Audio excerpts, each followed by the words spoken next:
Sun and moon can't seem to stop talking about you.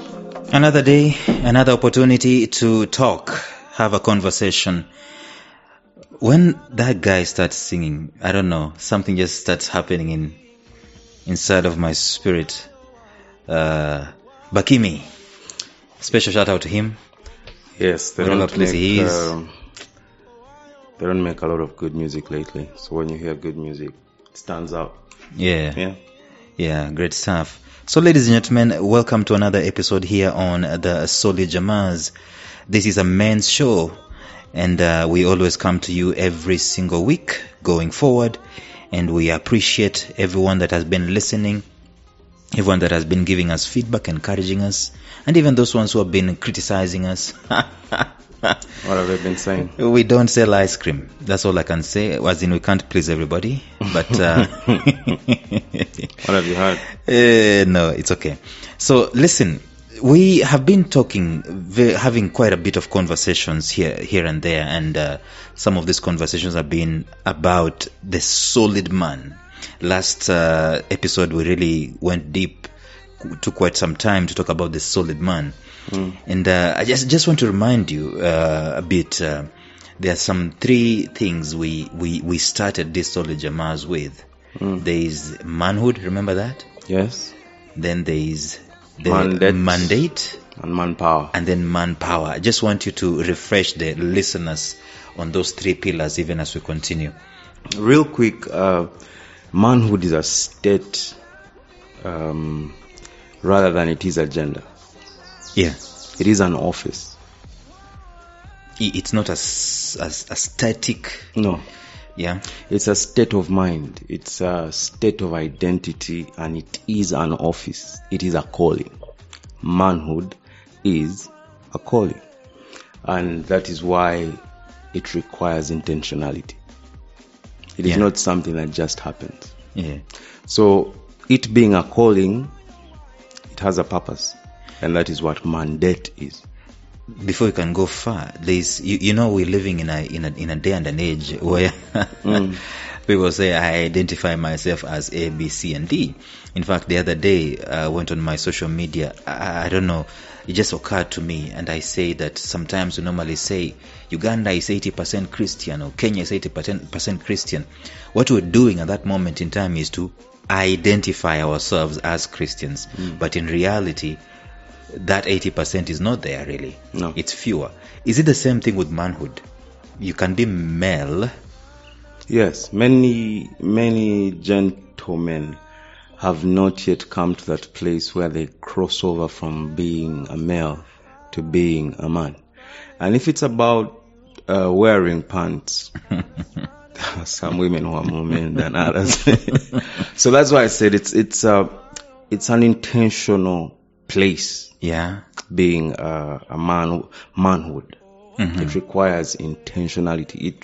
It resonates with growing up to a place where you're responsible or you're able to respond to the calls or to the needs of your existence. Yeah, I love the word responsibility that you've just brought up, and I think we're going to latch onto it later on. We're going to talk about that shortly. So that's manhood. That's manhood. Right. Now let's go to mandate. Before mandate, there is manpower. Yes, actually, mandate comes before manpower. Right. Why? The existence of a man results in production and multiplication. Yeah.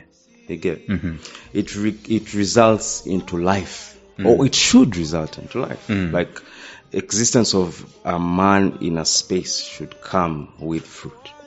A man was here. Yes. So now that's your mandate. Right. That's for every man. For every man. There is a mandate on your life. There is something that is supposed to come out of your existence. Remember we said that it is the purpose of a man to impregnate a situation with potential. Exactly. For propagation. Yeah. Okay. It's even analogical, as in the way the structure of the man is designed to penetrate and to impregnate. Exactly. So it takes us now to manpower. Right. That for you to execute on your mandate, you are given a certain level of resources, which you'd call power. It's physical, it's emotional, mental. it's mental. And so that capacity to deliver on your mandate, which results from your calling as a man, you see. So that is how we look at the pillars of a solid Jama. Yeah, he understands manhood, he understands his mandate, and he understands the manpower that is given to him. And we said that manhood is a software, together with mandate, and then manpower is the hardware. You get it? So that is how we look at it. Okay, cool. That's good stuff. That's what this. In fact, manhood is the operating system. The operating system of the whole thing. Yeah. So that's just about it. Even as you're listening to us, that's just about it, about manhood. And like I said in the episode last time, these are heavy words. These are heavy keywords that can be unpacked in different angles, and it can be you can have a whole book written on manpower alone. You can have a whole book written on mandate alone. The most selling item in Africa, manpower. We've lost rhinos and elephants because we're looking for manpower. Like rhinos, I think they're the white rhinos that have gone extinct because apparently their horns make enhance, you honey. They enhance sexual prowess of men. The pangolins type of ant-eaters in Uganda. They are called Olugave. Small. They are the most trafficked animals in the world, and the reason why they are trafficked is so that their scales can provide manpower. So you tell me, you guy. It's okay. It's okay. But those are different aspects of people trying to grapple with the idea of manpower. So you should tell me how big it is. It is a mighty, mighty thing. And today we might not be able to go deeper into those three. Probably we'll just be touching on those three on and off, even as we continue in this podcast, maybe with our guests and so on, even as we are looking forward to inviting some guests in the succeeding episodes. Today I want us we've been alluding to this over the past several episodes. We've been talking about the dead man. In fact, we talked about the dead man walking at some point in time. And we saw how much is demanded of the man. And today you've talked about responsibility. And I wanted us to, because for me, let me just tell you this. I'm looking at myself and analyzing myself, and looking at places where I have been quote unquote alive. Okay? To say that I am alive is to say that I want my rights. Equal rights, this has to be balanced with this and so on and so forth. And I'm looking at that part, how it has been in my life, vis-a-vis the idea of me sacrificing, so to speak, myself and my life, bringing me down and putting what I think belongs to me down, so that somebody else or a situation can be harmonious, so to speak. So what? You became a hero? Not necessarily. By the way, the analogy of hero also comes there. It's just that at the end of the day, when you talk about heroes in movies, people normally see the hero, he's one and he has the girl, and so it always ends with the guy saving the girl. You see, that's what I want to talk about. The death of a hero in manhood. The man is like the foundation of society. And I know people will start arguing about that and saying, oh, men are equal with women and so on and so forth. But that's okay. But the man is the foundation of society. I've been listening to a podcast called My Dear Future Wifey. I'm going to play some clips here today so that we can be able to latch on to that. And in that podcast, this guy is talking about Mother's Day versus Father's Day. When is Father's Day? Yeah, by the way, which month does Father's Day occur? It's in June. Are you sure? The third Sunday of June. Okay. And Mother's Day? It's somewhere in May. March or May. Depends on which country. Oh yeah.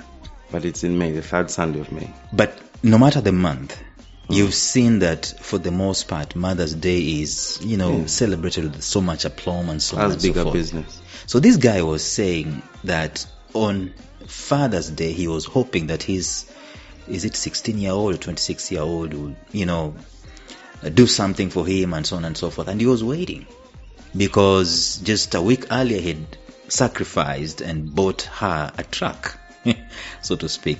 So he was waiting for, Father's Day to be celebrated and so on, and it didn't happen.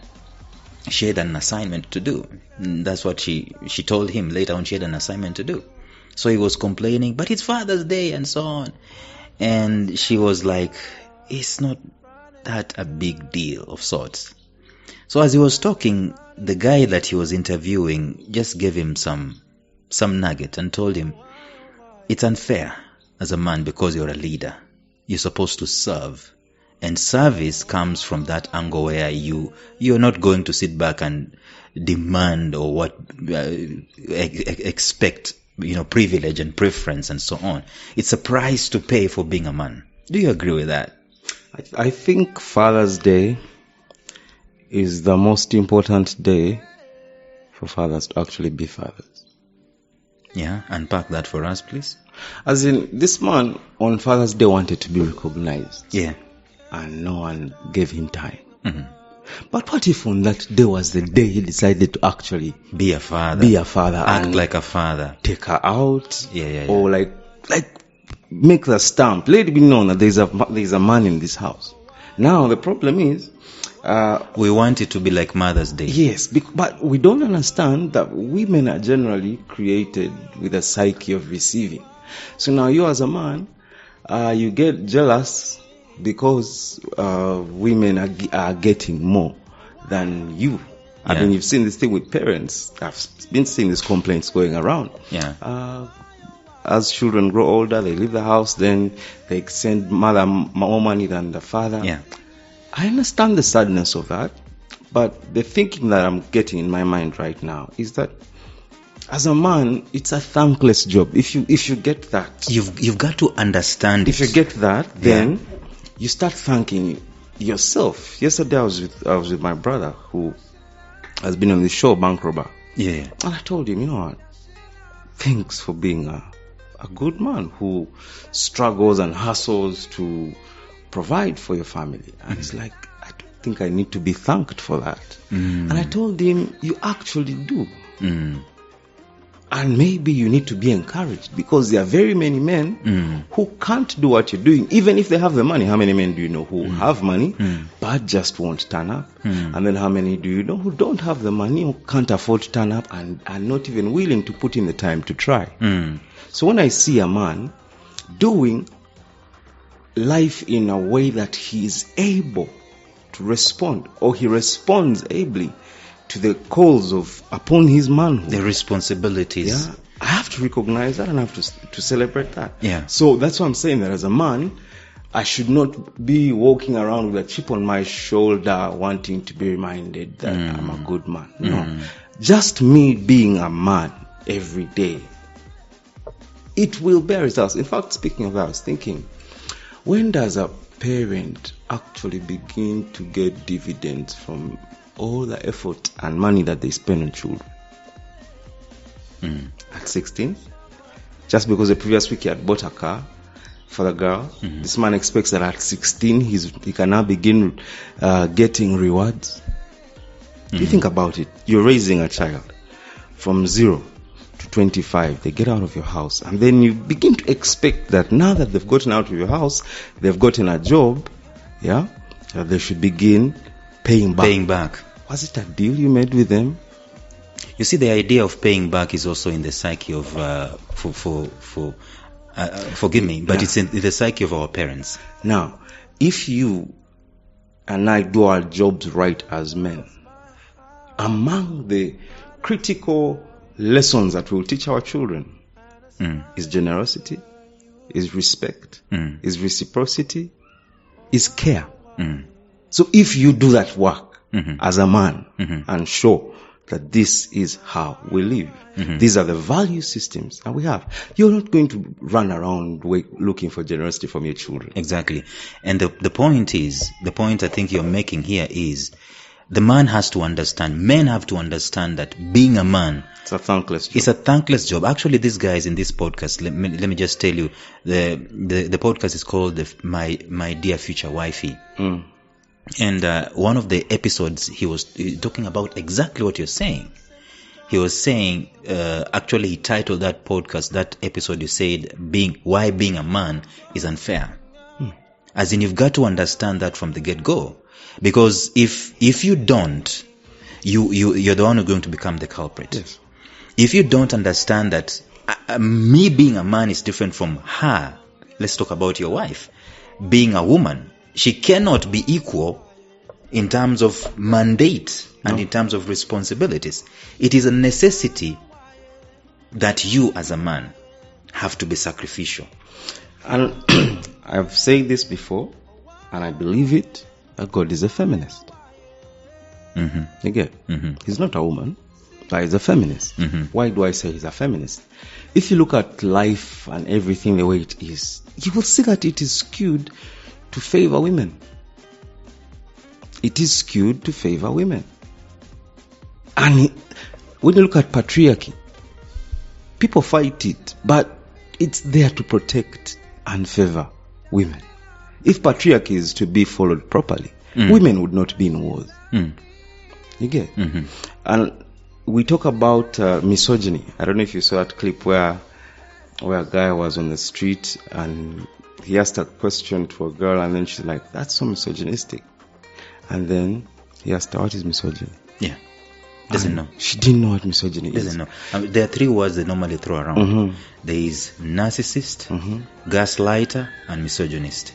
So gaslighting is that character of narcissistic people, where they will say things and you end up apologizing.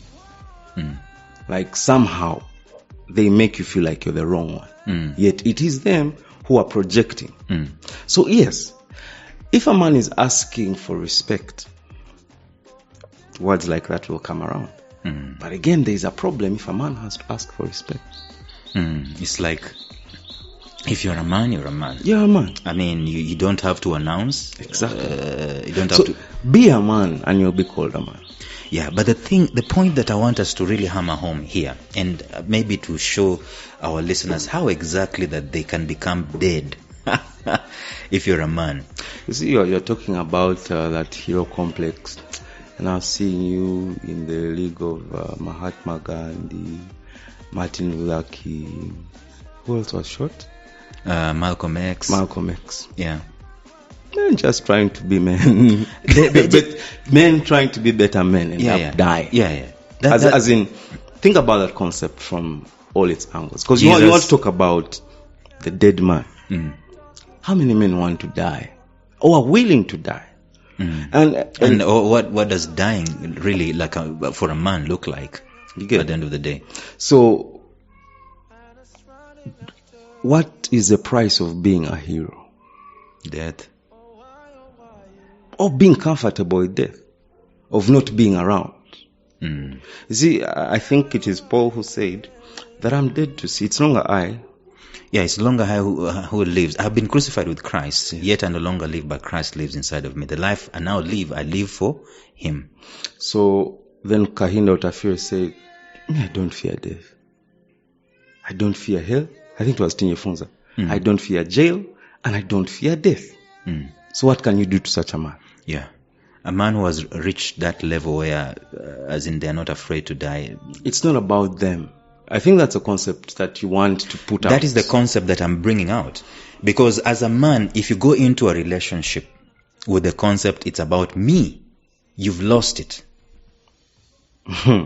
Continue shaking people's table. It's true. Let me play for you this clip and let's see. I don't know if it's the same that I want us to check it out. Let me see. So when you think about marriage, there are two types of marriage. When we stand at the altar, he's going to say, do you take this man? Do you take this woman until death do us part? Right. The part we miss is what he doesn't say. He should say is unto death. right?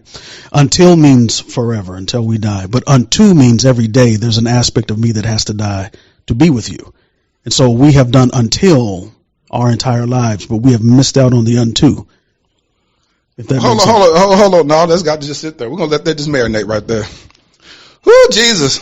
David, If that makes sense. Oh, yeah, it makes sense. Oh. So when you think about marriage, there are two types of marriage. When we stand at the altar, he's going to say, do you take this man, do you take this woman until death do us part? Right. The part we miss is what he doesn't say, he should say is unto death, right? Until means forever, until we die. But unto means every day there's an aspect of me that has to die to be with you. And so we have done until our entire lives, but we have missed out on the unto. If that makes sense. Hold on. Yeah. Makes sense? It does. First of all, I want to state categorically that for us to be doing this thing that we're doing at Solid Jammers is us being on a journey of being, in fact, of becoming better men. Mm. And the second assumption is that the people who give time to Solid Jammers also want to become better men, or want the men in their lives to become better men. So having said that, let me say about relationships and reciprocity. I say that become better, not bitter, because you didn't get butter in the butter trade of life. You get? Let's unpack that statement. Life is about butter trade. If you understand emotional banking and in and out transactions, credits and debits. At one point in time, a man is going to need emotional support. He's going to need care. He's going to need a listening ear. But the strange thing is that this man, the things that this man needs at any one point, if you go into his emotional bank account of the people around him, how many times did he deposit care? How many times did he deposit emotional support? How many times did he deposit presence for him to now go and claim it back and That's why I said life is about a barter trade. It's a constant barter trade of time. That's life. Now, if you go into a relationship with an expectation that you will be drawing, with no understanding that you must make deposits, you're going to die an empty man who has actually not lived. So these guys were talking about, he was giving an example about him and his wife, just latching on to what you're saying, him and his wife and sex. That there was a point in time he was asking for sex, and apparently he wasn't getting.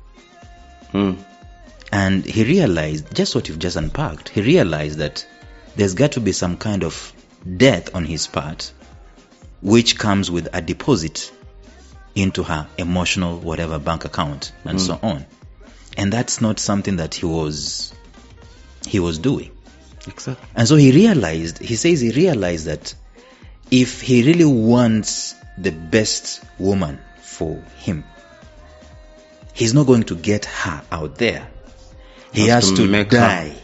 And the way of making her is for him to die to himself. But let's look at what Jesus said. That it's like a seed. While being alone, as in while being alive, it is alone. You can put a seed in your pocket. Yes, and it will remain a seed. But say, but when you put it in the ground, then it brings forth fruit.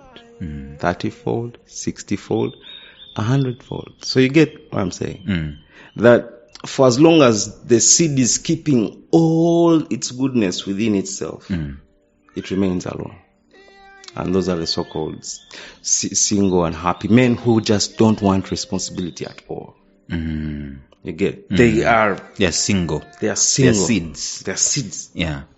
But then, like this person said, unto death. It's daily. Now imagine this seed of a man walking daily to the grave, knowing that in burying himself or in burying his self, then all the good that is within him gets released, because guess what? He's died. But do you know what the soil does? Do you know what the death does? It breaks the shell of self. And you know, you guy. And you know, breaking the shell is not something that is easy. It happens in the dark. There's a bit of vulnerability. Pressure. Thank you. There's a stress. bit of shedding your entitlement, shedding your ego, and so on. Look at what this guy is saying. Just read for the listeners aloud and tell me what you think. I just saw it, by the way. I just saw it as we were coming to do this episode today. Marriage is like a cemetery of dead spouses who are willing to grow. Exactly what I just said. Maybe not colorful. Now, if you get that as a concept and you walk yourself to the grave daily, you'll see the fruit. So Christ said that whoever wants to follow me should pick up his cross daily, and follow me. So the idea of picking up the cross, you know, the reason as to why I wanted us to talk about this subject matter of a dead man is I'm looking at my life and I see the element of me and my psyche demanding my quote-unquote rights. Okay? You know those guys who normally go to prison, they have something in America called what? Conjugal rights. Okay? Where the woman shows up. I wanted to use a bad word, but in Uganda you have conjugal lefts, as no one gets anything. So you get what I'm saying? Yeah. There's the idea of rights. The things that you should be given, or you are quote-unquote expecting from your spouse. So I'm coming home, I'm expecting my spouse to hug me and kiss me and get my shoes out of my feet and you know, give me a hot whatever it is, and so on. In fact, this is what I want to say. I just want to stop you right there. Take you back to what you said about, for example, sex. That guy who was asking and not getting. Demanding, actually. And I thought to myself, does that man know, or do we know, that what we are asking for is not necessarily we're supposed to give, much as it is with them? But this is my point. Do we know that those people also need it? So many times we go about, for example, you go home and you're asking for some. That you don't realize that go home and give some. That's what I'm trying to say. So I want you to hold on right there, because it's a very powerful point and a very interesting point to note. By the time a man is asking for some, first of all, you have to realize it's not easy, at least on my part. It's not easy to have done nothing. You get? To have deposited nothing, done nothing, but I have this serious manly urge to unleash and to deposit seeds. Okay? It's a biological fact that I want. I need, actually. I don't even want. I need. Continue. So, how do we help a man who is in that situation at that moment in time, right there, right then, to die to himself and not ask for some where he has not deposited anything? Thank you for that question. And I think I have had the interesting opportunity of counseling with men who are going through that, telling me, now me, I sleep in the steam room. My wife, ever since she gave birth, da da da da da da. And every time they come at me, that judge, this is what I tell them: go home, and smash your wife. Go home and make love to your woman. Call me tomorrow if you have been arrested for rape. And we'll talk about that. So, but what I be trying to tell them is that first and foremost, she is yours. That thing is yours. She's just a custodian of her privates, but they are yours. You have all the authority. I'm not even using the word right.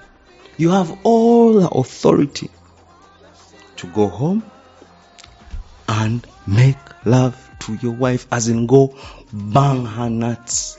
Now this is the point. She doesn't want. No, this is the point. Go and make love to your wife. Maybe she doesn't want because of how you've been going about it. But what I'm trying to tell you is that, you see, for all the so-called needing of sex that men have, women have needs. Do you get it? Now, let's first leave the emotional part of depositing and because somehow that feels like it's a reciprocal thing. Yeah, it's a transaction. I want to first remove that part of give and take. Yeah. And help men understand that if you're not raping your wife, right, you have authority to get intimate with her. Now, as to the process of getting your wife to be intimate with you as and when you need it is now why we're having these conversations. But I just wanted you to first of all know that you can turn up in the house at any time and get laid. The problem is you have been asking for something that is already yours. Maybe you're not a dead man. Is that what you're trying to say? There are levels to this thing. Yeah. You get? Now, and this is part of being a man dead to himself. Understand the psyche I'm coming from. That your wife has needs. You get? So if you go into the house and you want to get laid, a dead man does not think about it from his urges. That's the point. A dead man thinks about it from how she will enjoy that experience. So it's the experience is going to happen by virtue of his authority. Yeah. Now, it is in his head to tune her so that she gets something out of it as well. So if she enjoys it, my guy, maybe the reason someone was not being given is because someone is not doing things in a fun way. So I'll just say. So I know. So I know the part of tuning her. I know the way you've said it. Someone might think it's just during or just before the process, but I would like to unpack it and say that it's actually longer than that, and it also involves the dying to self part. The dying to self part is finding out what she really needs and going out of your way to sacrifice yourself to provide it for her. True. And to do it not expecting to be paid back with being laid. It's like what you said earlier on when you're talking about manhood. It's a software. It's like an operating system that you've got to tune yourself to that particular level where you are always looking out for her or for your kids and so on. Basically, as a man, you are living and asking yourself this question: how can I serve my people today? Let me use a word that you have inspired with that. Recently, I don't remember where it was, but I think it was a show. Yes, we're organizing a show over the weekend for the artists that we manage at Akili Africa. And one of our friends came over with one of our friends' wife, who was also one of the part of the show. And she came out looking really hot. And I told her, thanks for coming. We see you. We really do see you. And she didn't maybe understand what I was saying. So later, I meet her husband. And I say, man, thanks for what you're doing. Thanks for working hard. Thanks for providing for your wife. And thanks for bringing her out. We've seen her. As in, we have seen her. Then I asked him, but for you, have you seen your wife? Yeah. He laughed. I said, have you seen your wife? Does she know you've seen her? You get, as in, asked him and he was too shy. As in, his wife came out looking hot. Yeah? And we noticed. Asked the men around. I wanted to understand him. Had he noticed? Let me ask you a funny question outside of this topic, okay? If your wife was present, would you tell this other guy's wife that she's hot in her hearing? Yes. It's the truth.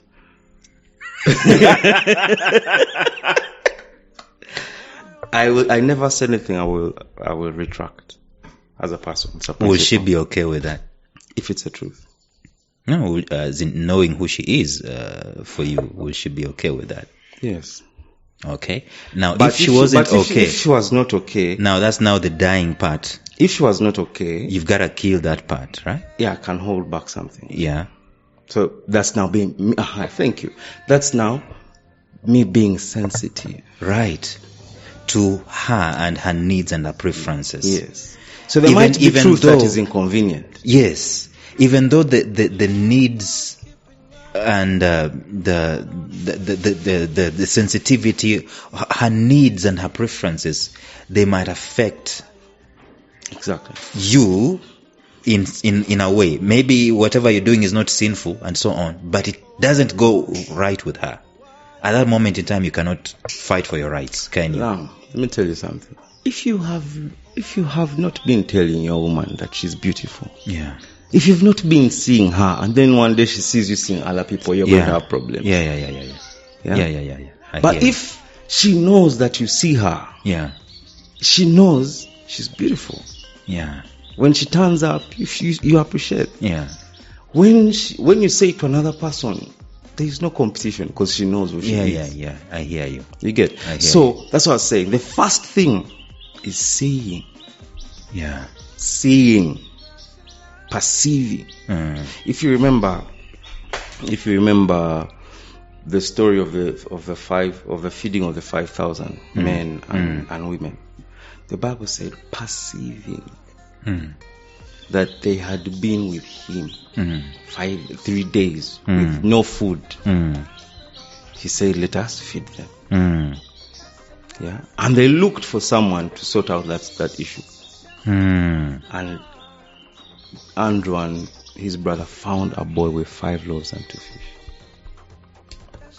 But get this, Jesus, perception is what makes you sensitive. And I don't think it is right for us to say that men should not be sensitive, because we're actually the most sensitive people. Yeah, there's another clip. That thing called ego. Yeah. It is too fragile that it's what's the word? Sensitivity is its sense.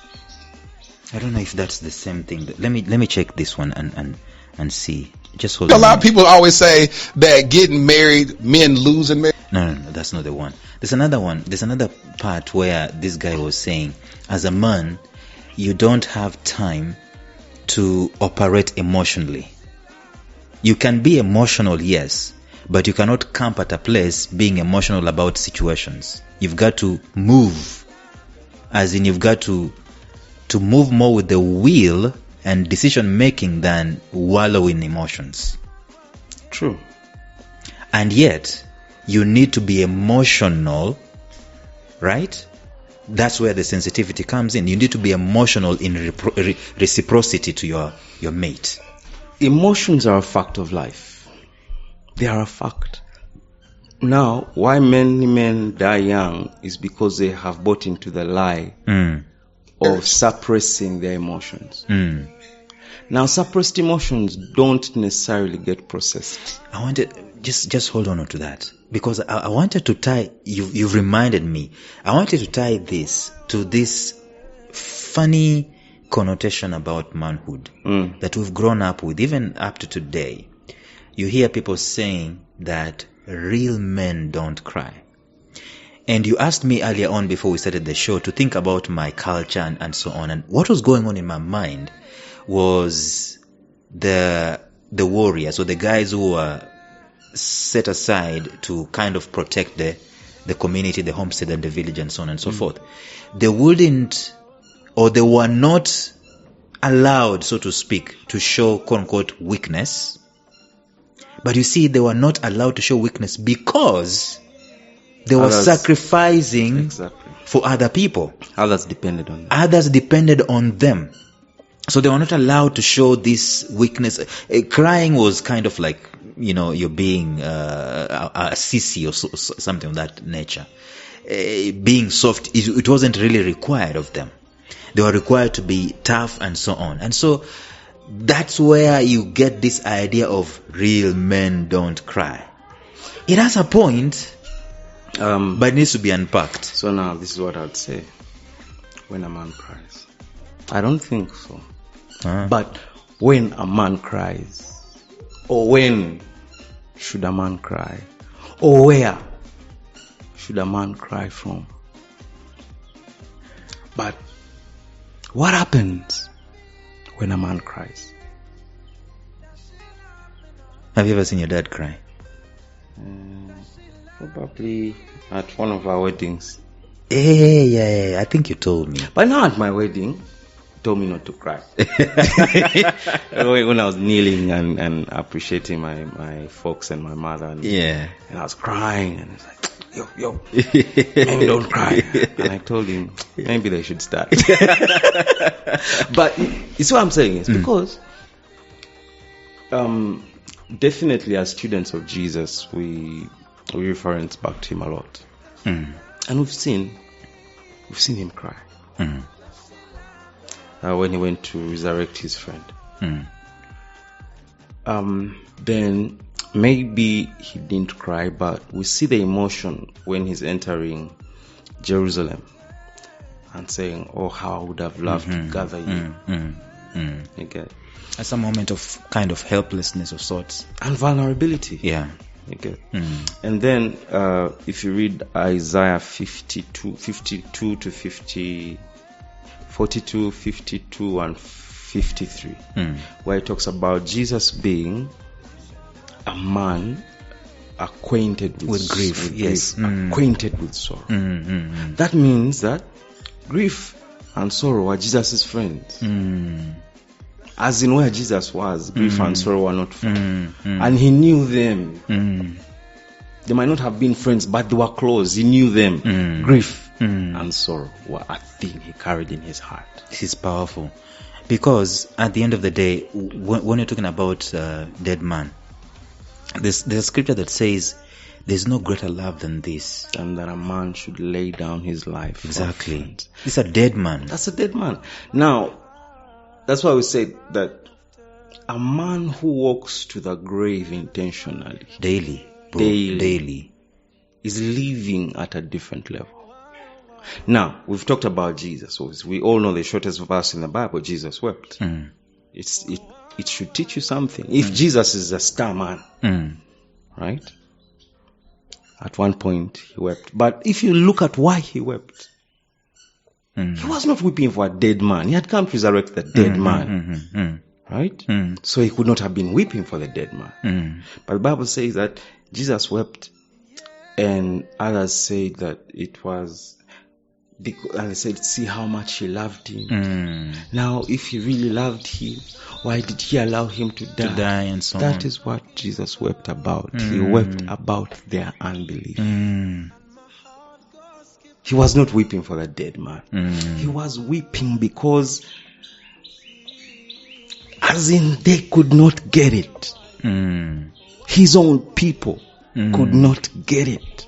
However much he tried to explain it, they could not get it, and they were committed to killing him. Even on that day when he went and resurrected Lazarus, the Bible said, and then they decided to kill both Lazarus and Jesus.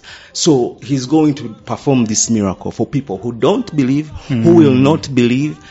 All this emotion. Then we go and see the Garden of Gethsemane. Where does a man cry? And with whom does he cry? Yeah.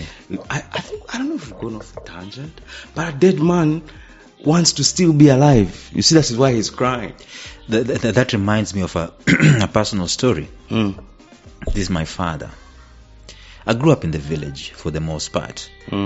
And I can't remember which year it was, but it was when I was a young boy. My grandfather was still alive. My grandmother was still alive. They were still living in their homestead. Our home was just a walking distance. Our compound was walking distance from my grandparents. And so what happened is my dad he lost his job when I was just about 4 years of age and so on. I was a manager at one of the sugar companies in Kenya. So he lost his job. And so he was raising up, or we were being raised with a guy who doesn't have a job. Once in a while, he will go for a court case, trying to get the job back and so on. And we would kind of. So even as kids, we wanted him to get a job and so on, and it wasn't like coming up. So they got a point in time where he got a transition in life. My dad used to drink a lot and so on, and he didn't used to have money, of course. He would wait for the end month when my mom gets salary as a teacher. Then he will ask, and then he will go and he'll drink one or two something. So he I think got tired with the kind of life he was living, and at some point in time he got born again. There was some evangelists that were going around the village and so on. He got born again. So when he got born again, there was a time that he went out. I don't know for what errand he had gone to. After he got born again, he went out and then came back. When he came back, it was in the evening. I think he had gone for one of those court cases and so on. It was in the evening. I think my mom had gone for a seminar somewhere. I can't remember the details. But I could hear him, or we as kids could hear him as he was coming back in the dark and so on. He was brushing his teeth and so on and so forth. And then I think, in my mind, I just think he just fell down. We could hear a thud, someone, like falling down. And then the man started weeping. He cracked. He started crying. As in he cracked. Yeah. So we didn't know what to do. The third born and so on. So I woke up my elder brothers and so on, and we left him when he was crying. We just left him there. You know where we went? Where? We went to our grandparents. We walked there. And I just knocked on my grandparents' door. She asked, my grandmama asked, "Who is this?" I said, "It's me. My father is crying." And then they came. I was a kid. I can't remember what was going on and so on and so forth. But I got to find out that when he went out there, I think he drank again. This is after he had gotten born again. So he drank a beer again or something like that. And I think the story is told that he came all the way from Nairobi. Friends that he used to drink with would ask him for one or something. He would say no until he got to the local pub, as in he alighted in the whatever, in the hometown. That's where he drank from. So he must have come home and just got tired of himself or something like that and just started weeping over his life. You get? That's the first time, and I think the last time I've had him cry. So, knowing what you know now, I want you to assess your response and other people's response to his cracking. And do you honestly think that cracking was because of a bottle of beer? I don't know really. I would say that this man was looking at his life. He's trying to make things happen in his life. And I think he looked at himself and thought that at the moment he thought he was getting some kind of semblance of breakthrough, he's the same one who is standing in his own way. And he felt... Isn't that the story of everyone? Yeah. But that's the story of everyone. Seldom do we get just a full break and so on. So, why was it that your response to a crying man was first of all shock, and then walking away, and then maybe getting help? I don't know if you went to get help or you were escaping. No. The situation. It was bewildering. I mean, definitely. As a kid, honestly, has my kid seen me cry before? But they've seen me emotional. But it was weird, to be honest with you. That was the very first time that was happening. So think about this. You as children, you saw your dad crack, wailing. I don't know if he was wailing loudly. No, he wasn't wailing loud. It was that bitter, but you could hear the crying. So as children, definitely you get shocked. So when you see your hero crack, where do you think there is hope? Are you seeing a man's problem? He's the hero. He can't be seen to be weak. But the fact is that he's weak. He's human at the end of the day. So now the next thing is, where does he find it safe? Where is his Gethsemane garden? Where he can go with a few brothers and even leave the brothers aside and go and just be alone and weep. Every man needs that. Honestly, for the sake of our health and our mental health, every man needs a Gethsemane, a place where they can go and scream and shout and cry and roll on the floor, and then after that gain composure, because tears are a stream of healing of our broken soul. That's why after you've cried, you feel better. Relief. You get some kind of relief. So I encourage men to cry.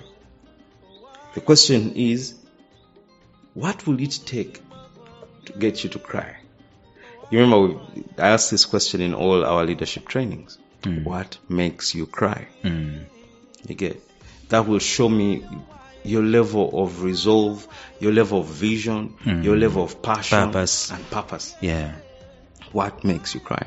So if you don't cry, you might be quite out of tune with life, so to speak. So and you have stuff bottled down. It's one of those with many bottles. Exactly. You're bottling down emotion with bottles. Crying is one of those tools that a dead man needs. Yes. Maybe often and so on.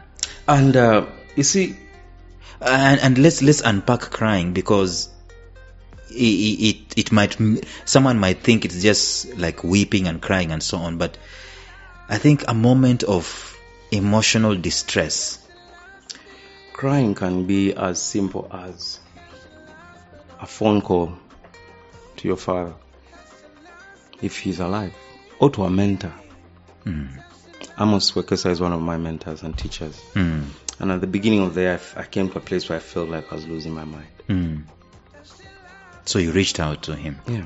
I told him, Amos, what do you do when you feel like you're losing your mind over business that's maybe not working and balancing with family? I cried out to my elder. So he had words of encouragement for me. I cried out. Yeah.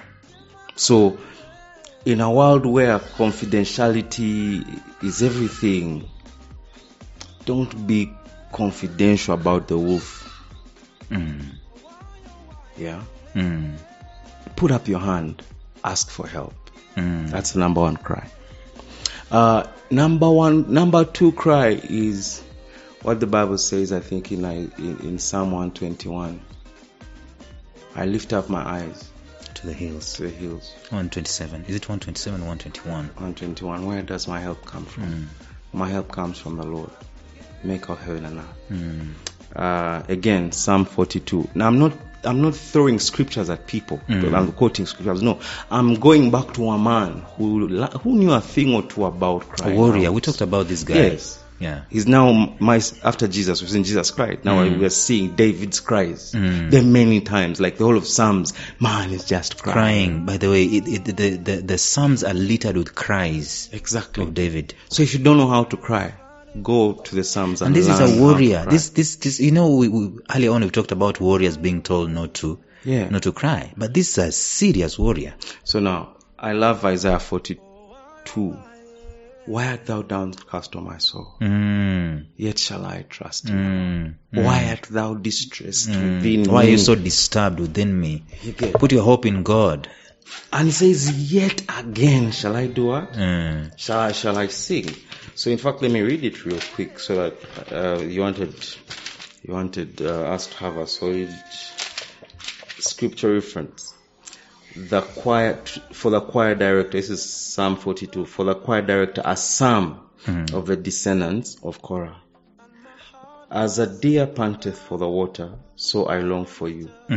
I thirst for God, the living God. When can I go and stand before him? Yeah. Day and night I have only tears for food. While my enemies continually taunt me, saying, where is this God of yours? My heart is breaking as I remember how it used to be. I walked among the crowds of worshippers, leading great procession to the house of God, singing for joy and giving thanks. Why am I discouraged? Why is my heart so sad? I will put my hope in God. I will praise him again, my Savior and my God. Now I am deeply discouraged, but I will remember you. Even from distant Mount Hermon, the source of the Jordan, from the land of Mount Mizar, I hear the tumult of the raging seas as your waves and surging tides sweep over me.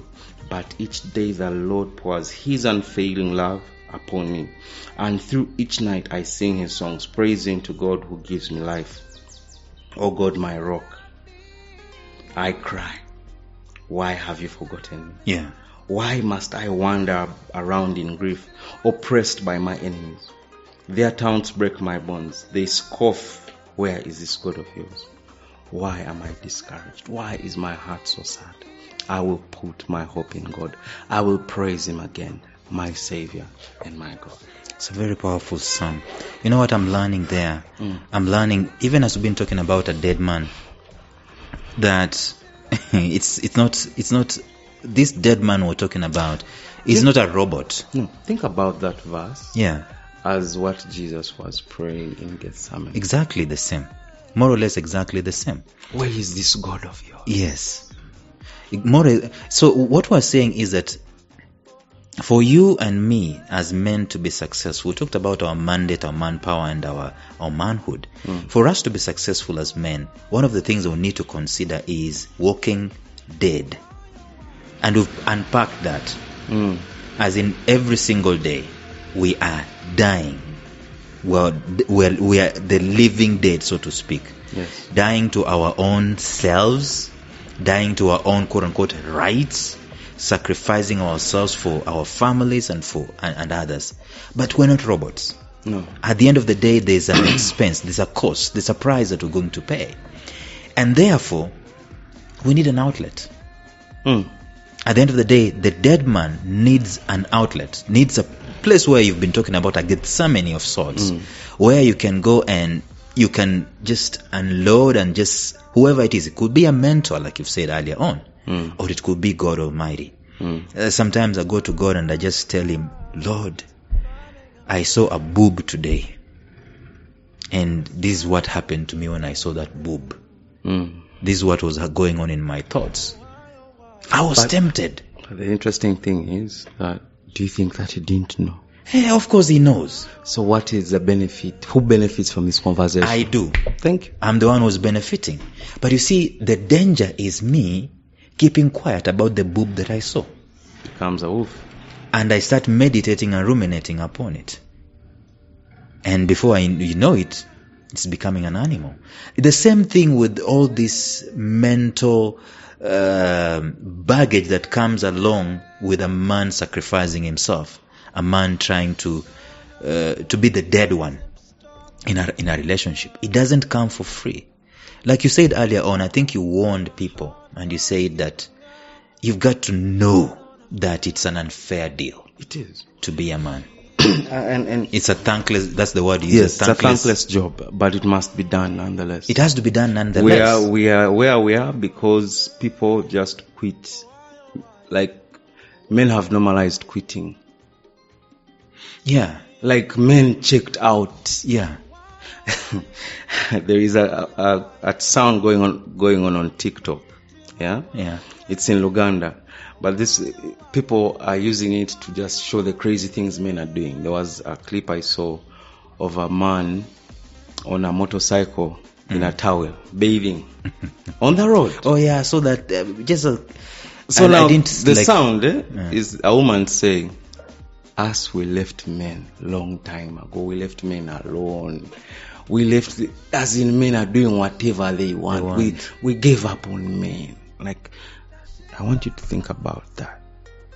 Yeah. That the expectation on manhood has dropped to an all-time low. And you wonder if there is a correlation between the madness of the world and the absence of manhood.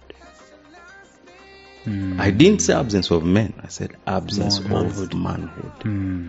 It makes total sense there. So now, of course, for the past 30 years, we've been on this woman emancipation and empowerment agenda.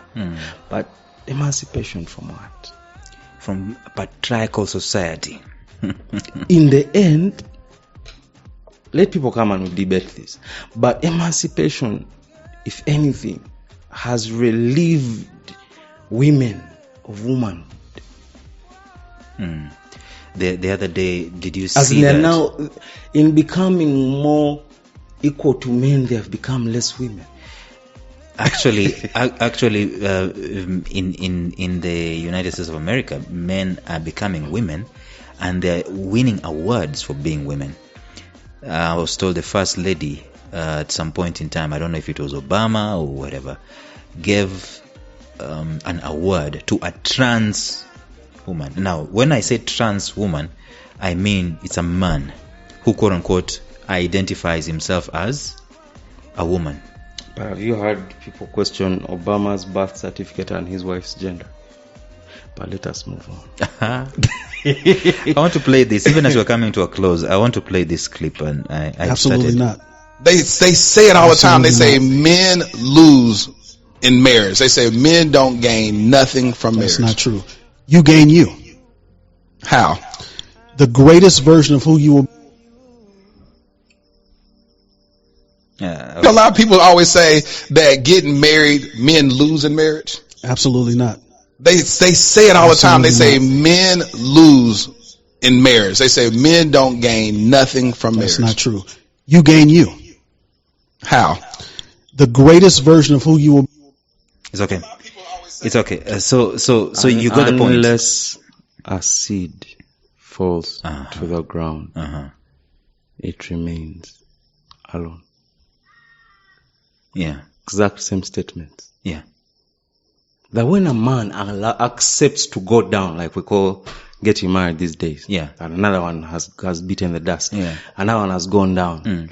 If you go down willingly, you will rise up mightily. You get? Because in fact, let me put it this way. We as human beings have two selves. We have our higher self and our lower self, or what we call the higher being and the base being. Now, the base being of you is that person who Christians call carnal. The person who is moved by emotion, by the flesh. You get? By your feelings. By your feelings, and you have no control over your soul. The Bible says that in Proverbs that it is better to control your soul than to take a seat. Yeah. Think about that. So now, that base self in a man is the thing that has to die so that the higher self is the one who gets present. Do you see this? So the struggle that your father was going through, that he cracked, was a struggle between his base self and his higher self. And that's the struggle in every man. You get? Can you ever graduate from that struggle? When you die. As in when you die, the death, the real yes. death. Yeah. Then you graduate. But before then, it's a daily thing. It's a daily struggle. That's why Jesus said, carry your cross daily. You get? You're married to a woman who is quarrelsome, but you are an upstanding man who loves peace, who loves your children, with a good standing in community. So the temptation to beat your wife, it's always there, and daily, and the capacity to is also you there. daily manage it. You get?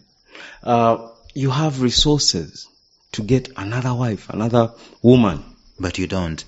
You don't. So I heard someone saying that being a dead man, it is at that moment where you feel you want to beat her. Yes. Or you feel you want to move out away from her. That's when you want to resurrect that is the time. That is the time that the dead man should show up, and you should move towards her instead of moving away from her. You remember that story of the hug that you refused to give? Where? At home. The time you refused to hug your wife. Remind me. Remember that story when she lost her uncle? Oh, yeah. I get it. Use that as an example. Yeah. Okay, we don't have time. The righteous man was expected to show empathy. Yeah. Even if just sit there and just keep quiet. But also, as the man, comfort your wife. Hug. The idea of, you see, we don't have time. But what stopped you from hugging? Listen, is the man trying to stay alive. Exactly. That's where I'm going. And I was saying we don't even have time, because the idea of a dead man is that sometimes the dead man doesn't have feelings. Let me unpack that. In other words, the things you do, you don't do because you feel like you want to do it. You do it because it's the right thing to do, even when the feelings are not there. I heard Tony Robbins one day saying this, that he said that your physiology dictates your psychology. And he says the principle that, so what him and his wife, they do is this, whether they feel it or not. When he's coming back home, they run to each other, and whether they're feeling it or not. Are you getting what I'm saying? They run to each other. The physiology, that's intentionality. Right? That's the intentionality right there. So it takes intentionality for a dead man to stay dead. Keep him dead. Keep him suppressed. Okay. Yeah. You know that random Christian joke that the problem with a living sacrifice. Yeah, it always walks out of the just can't stay on the altar. So, and if you have been blessed with a quick mind, let me use this example. If you've been blessed with a quick mind, quick wit, and sarcasm especially, that's the hardest. Very big combination. That is the hardest man to keep dead. Yeah. Because men like that tend to tear people apart simply with their tongues. You understand? And this is how this man fights back his battles. He can't beat you. He can't stop spending money on you, as in it's his responsibility. He can't stop being a father as you expect him to be. But the one thing that he can't control, and this I'm speaking to men who have, one, been victims of a harsh tongue of a father, and then they're now the perpetrators and carrying forward generational baggage, because all the baggage we see in family comes from words. So let's talk about the dead man's tongue. Because if you're a dead man how comes you're still talking? Mm. Yeah? Mm. And maybe if you're talking, what are you saying? So those one-liners, Mm. those one-liners.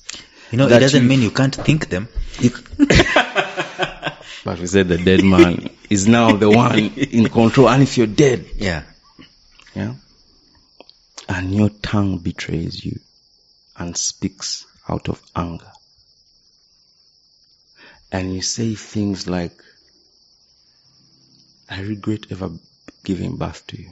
Mm. Do you know what cycle you've unleashed? Mm. You are not my son.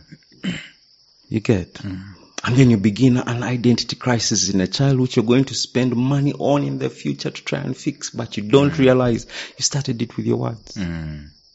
Because in that moment you didn't realize that you were still a father. And the reason why I can call you stupid and it doesn't matter, and if your father says you're stupid, It's different. it's different. Totally because different. that's an office. Yeah. You can tell me I'm stupid and I look at you and I'm like, So that's an And I move office away. that comes with There's an mandates. authority of the father. You get? Yeah. So this is about, again, the office of manhood. It comes with mandate and with power.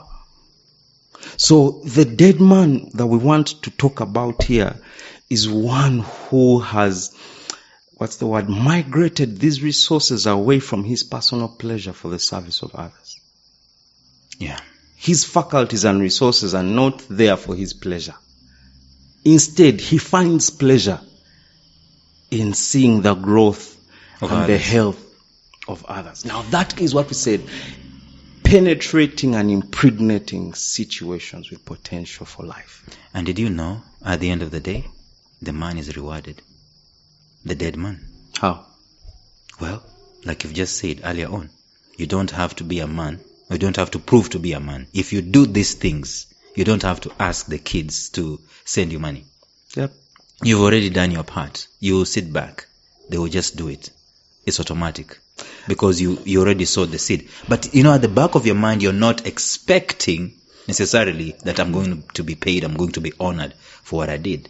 After that, go and be with your friends. And this guy said, after that, go and be with your fellow men. Yeah. And do life together with your fellow men. So I want us to say this real quick. Even as we're closing. A dead man. There are people who listen and like, this guy is there, those ends, there, those ends. Be practical. Yeah. I've already given you.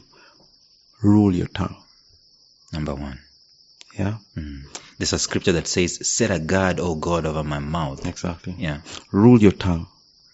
And then 2. Before you can go to 2, there's something else that I said. I interrupted you earlier on when you said about the tongue. I said it doesn't stop you from thinking it. Yes. But there's another hack that you can be able to use even on your thoughts. You see, a thought is like a CD playing. How do you stop a CD from playing? You scratch it. Those guys who know what a CD is, okay, you scratch the CD. A scratched CD cannot play. So you cannot let thoughts reign in your mind. And you know what I normally do? Sometimes I've been caught very many times saying, shut up, just out loud. Sometimes I'm in the bathroom and a wild thought, maybe against my wife or against someone else. That has always been your word. So what I'm saying is, the tongue is what you're going to use to Stop the thought. to say. If you don't stop the thought, the tongue is what you're going to use to say whatever it is that you thought. But Also, you can the still tongue use the can tongue interrupt the to thought. interrupt the thought. Exactly. That's the point. So, I remember when I just started dating Inshallah Solution, one time we're going to pick her sister from somewhere. And in the process of driving 10 minutes to go and pick her, she had changed locations 3 times. And I was on driving. We were coming to Bukoto Kabira. I was vexed and livid. But we're still dating. It was a fresh relationship, I couldn't be random. But it's what I said. I said, you know what? We thank God I'm a patient man. Were you? Or you're prophesying? I was applying this principle. Because I was mad. You get it? But in that moment I realized there is no way me railing at her sister is going to help this situation. Right. Wherever she is, we shall find her. Mm-hmm. But for us to get there, I have to remind myself that love is patient. But no, I was not patient at that time, Lawrence, no. But For I me- said it, and guess what? Mm. It became true. Oh, it happened. As in, I was calm. you basically changed the atmosphere with whatever you uttered. And not just for that day. From that day Onwards. Let me tell you. I can outweight my wife and not feel like, oh, what are you doing? No, I've not gotten permission from Beth to say this, but 15th of September 2023, just this month, as we're recording, what happened is that we were invited by someone I'm working with for their 50th birthday. It was going to be at the golf course hotel, and the invitation card said we should be there by 7 p.m. And so I had to go back home, change, and then pick my wife, and then we go for it. But something happened. She had made an appointment with the makeup artist to help her, style up and so on, paint her face and powder her nose and so on. And the appointment was for 2. That person did not show up at 2. That person showed up at 5. And we were supposed to leave home at 6. Long story short, by 7, that's when we were leaving. And 7, that's when the function was starting. And me, I'm a stickler for time. I know. Dude, I was seething. And now the thing that was making it worse was that's now when the jam happens on the road. And you're just looking at the jam and you're thinking the function is already going. I'm late. You're cussing your wife. It's looking hot, but it doesn't matter. How did it go? So I'm bringing in the point of the tongue because I didn't say a thing. The situation pervaded In your head. It kept on going in my head and so on and so forth to such an extent that Did you enjoy the party? We eventually were able to enjoy the party, but looking back, You lost some time. I lost some time.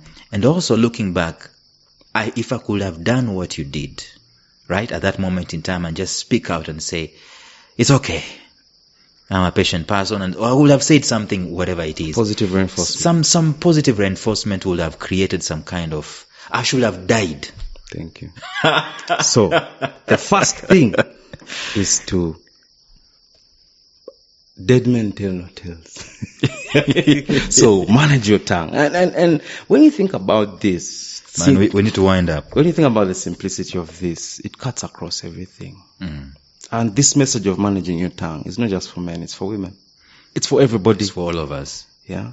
Because the struggle that you fail to win in your head can be controlled by the tongue.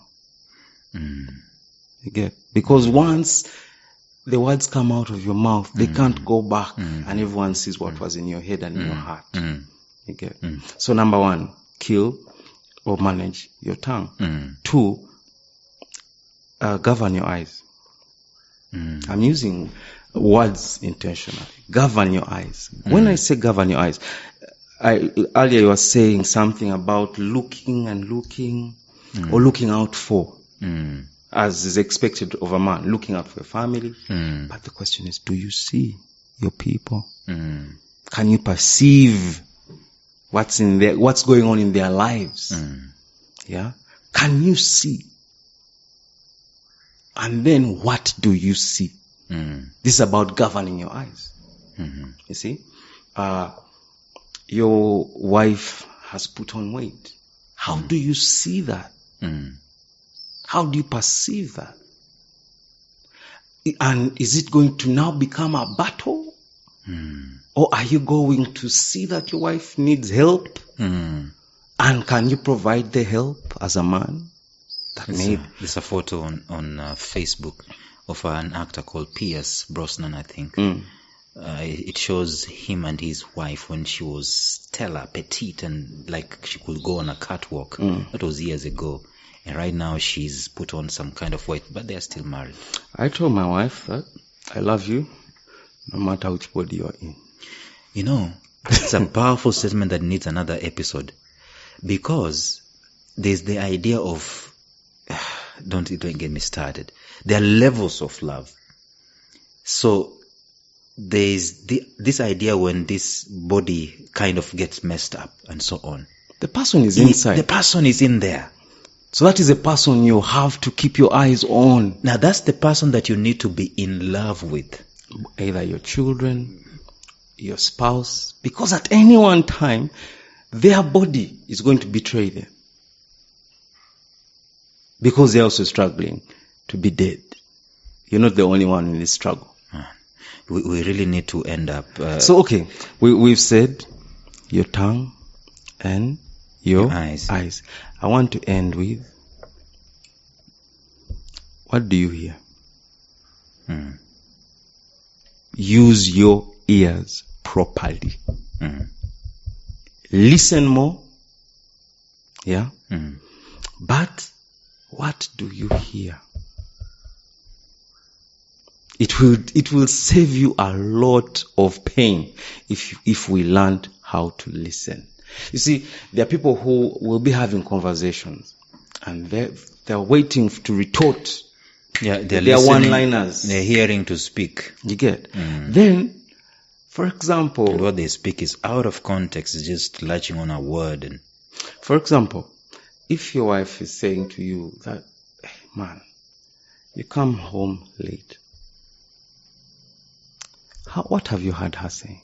It is not about the time. It's not. It's about her and wanting you and your time. You get? That's what she's communicating. She's saying, I miss you. Yeah. So, listening and listening well. That's why the Bible even says that there is a fruit to doing what? To listening. And I might add, on those three, there is also the idea of feelings. Right? The feelings that you do have, find a way of kind of crucifying those for the sake of the other party.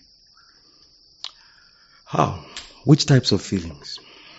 Well, for example, if now you've come back home late and she's saying that you're late, you're going to feel probably you're legitimately late for a particular thing. And if you're late, you're late. Yeah, you're late. And you might feel justified. Or they need to justify yourself. You have to justify yourself. So that's a feeling right there. And that dead man needs to come alive at that particular moment in time. By not following through that particular feeling that you're feeling. It's not an automatic thing. It's something that we've got to practice, all of us. That's why we are speaking about it. Exactly. So let us start, ladies and gentlemen, even as we're coming to a close of this episode today. I know we've taken quite a lot of time. Let us plan. You said about intentionality. Let us be intentional about being sacrificial as men, because we're talking to men. Let us be intentional about being sacrificing ourselves and putting the other people ahead, not necessarily expecting to be paid back, because at the end of the day, that payback normally comes one way or another if the sacrifice has been put in. Exactly. But if we wanted our mental health to be okay, if we wanted to have thriving marriages and thriving lives and so on, we need to learn to kill the ego. We need to learn to crucify our flesh. Last words? The day that we discover that we don't belong to ourselves is the day that we begin to live life. Because it ceases to be about us and what we can get out of life.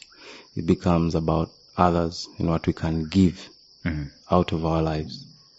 And it's such a blessing to be a man, because we carry the seed and we penetrate and impregnate every potential situation with life.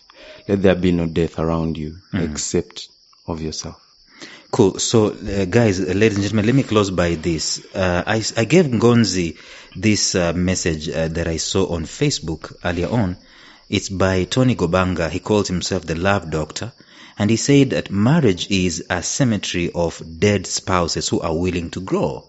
So I got to this message and I texted him, not really texted, but I commented and I said, are you available to do a podcast on this topic? And he's just replied, he said, I can join in virtually. He given me a number to call, so he said I can join in virtually. So let us plan on this. Maybe we can continue talking about the same topic. We don't know. But Tony, shout out to you. Thank you for the things that you're doing. It's always a great thing to hear from great men. Exactly. Ladies and gentlemen, until next time, be good. God bless you. Die. Bye-bye.